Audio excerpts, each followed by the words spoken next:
आज का ज्वलंत मुद्दा है भारत का संविधान।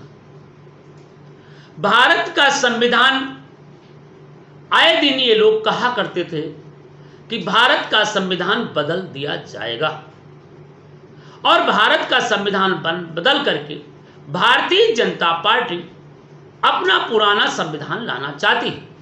अब हम बात करेंगे कि भारतीय जनता पार्टी का पुराना संविधान क्या है और नया संविधान क्या है।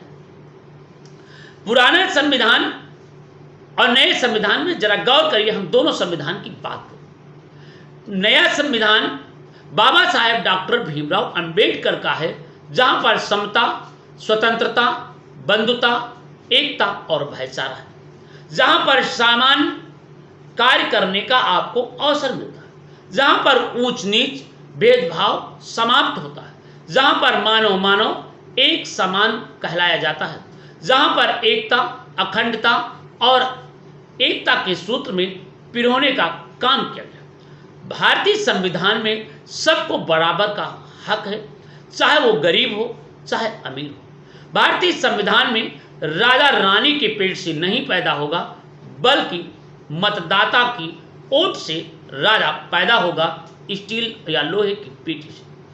अब हम बात करेंगे पुराने संविधान की। पुराने संविधान जो है भारतीय जनता पार्टी जो लाना चाहती है, लोगों का आरोप है, आए दिन ये बात कही जाती है कि भारतीय संविधान को बदलना चाहती है, भारतीय जनता पार्टी बदलना चाहती है। ये आए दिन आरोप लगते रहते हैं, क्योंकि उनका जो पुराना संविधान है वो मनुस्मृति है। अब भारतीय जनता पार्टी का जनक कौन है? आरएसएस। और आरएसएस जो है वो किसका पुरजोर है? वो मनुवादी व्यवस्था का। और मनुवादी व्यवस्था का जो पुरजोर वो करता है, उनके यहाँ ऊंच नीच, भेदभाव, छुआछूत बरकरार है। उनके संविधान में एक सोशल मीडिया पर तेजी से मोहन भागवत का चित्र बना हुआ है। एक संविधान बड़ी तेजी से आरएसएस का वायरल हो रहा है, जिसमें ब्राह्मण को सर्वोपरि बनाया गया है। वैसे मनु संविधान में भी ब्राह्मण को मनु ने सबसे श्रेष्ठ रखा था। और यहाँ तक कि उन्होंने जो इस वक्त सोशल मीडिया पर वायरल हुआ है, वहाँ पर सांसद, विधायक, एमपी, एमएलए, प्रधानमंत्री, राष्ट्रपति सब कुछ बनने का अधिकार ब्राह्मण को दिया गया है।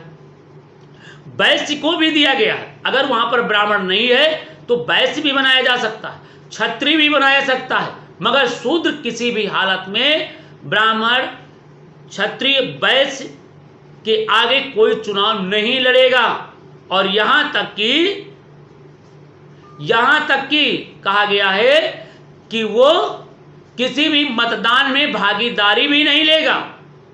अब जरा सुनो, अगर ब्राह्मण एक वोट देगा तो उसकी वोट कई गुना ज्यादा गिनी जाएगी। वैश्य जोड़ेगा उसकी कम गिनी जाएगी, क्षत्रिय जोड़ेगा उसकी कम गिनी जाएगी, शूद्र की वोट का मूल्य शून्य बताया गया है। इस तरीके का संविधान एक सोशल मीडिया पर वायरल हो रहा है।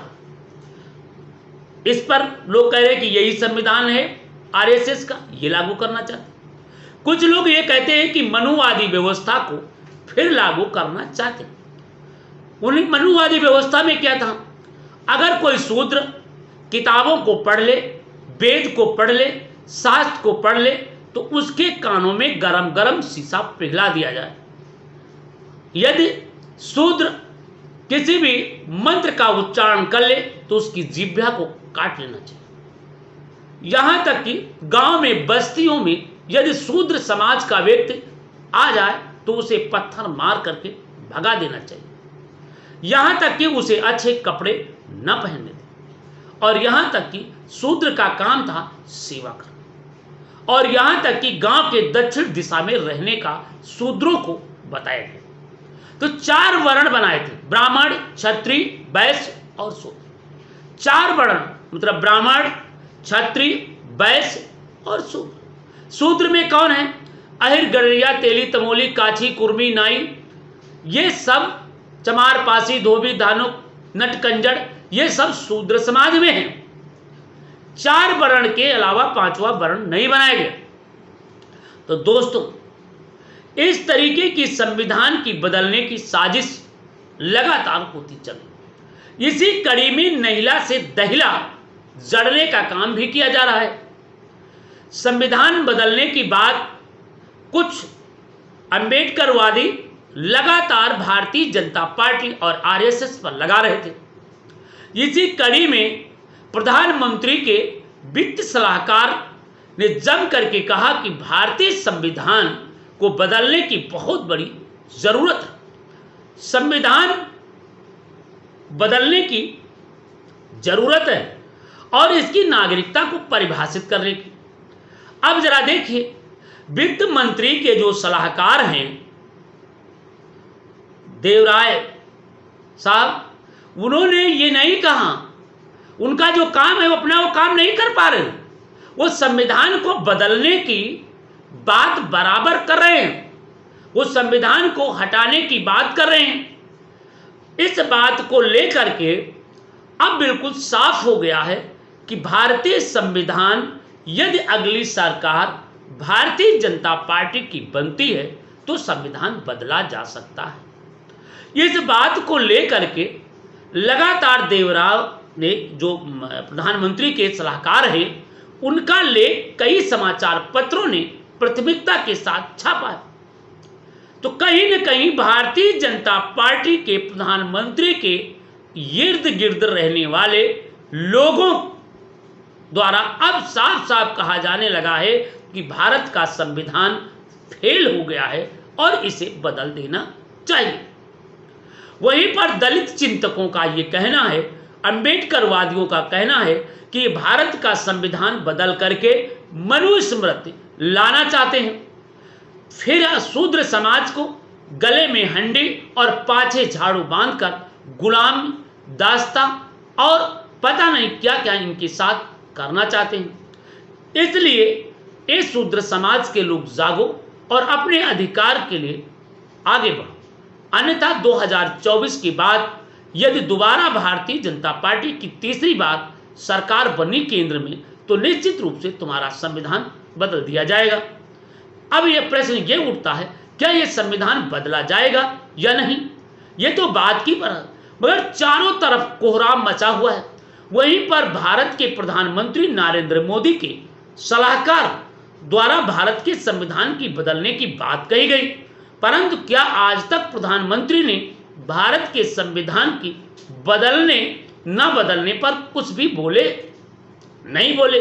तो चुप्पी ही इस बात का साफ संकेत दे रहा है कि भारत का संविधान बदला जा सकता है। अब देखना यह है, वही राहुल गांधी अब चिल्लाने लगे हैं, वहीं पर अखिलेश यादव भी चिल्ला रहे हैं, वहीं पर मायावती भी कह रही हैं, वहीं पर जयंत चौधरी भी कह रहे हैं, वहीं पर स्वामी प्रसाद मौर्य भी जम करके गला फाड़ फाड़ करके दलित शोषित समाज को बताना चाहते हैं। परंतु दलित शोषित समाज जागेगा कैसे? अब इस पर भी मंथन शुरू हो गया। शोषित समाजों को जगाते हुए, पिछड़ा वर्ग समाज को जगाते हुए स्वामी प्रसाद मौर्य का कहना है कि जब तक ये दलित समाज, बहुजन समाज आंखें नहीं खोलेगा तब तक इसके अधिकारों को कुचला जाता रहेगा। वोट हमारी, राज तुम्हारी, नहीं चलेगी, नहीं चलेगी, ये नारा मानवर काशीराम साहब ने देकर उस समय बहुजन समाज के नेत्र खोलने का काम किया था। परंतु आज तक बहुजन समाज कुछ सचक जेगा और फिर अब आराम से सोने लगा है। कारण क्या है? भारतीय जनता पार्टी समझ गई है कि गुलामी और दास्ता में इन शूद्रों को जकड़े रहो, दलित पिछड़े समाज को जकड़े रहो, इन्हें अंधविश्वास के ढेले में ढकेलते रहो, ये पूजा पाठ में पढ़ते रहेंगे, इन्हें 5 किलो अनाज दे करके इनके पेट भरते रहो।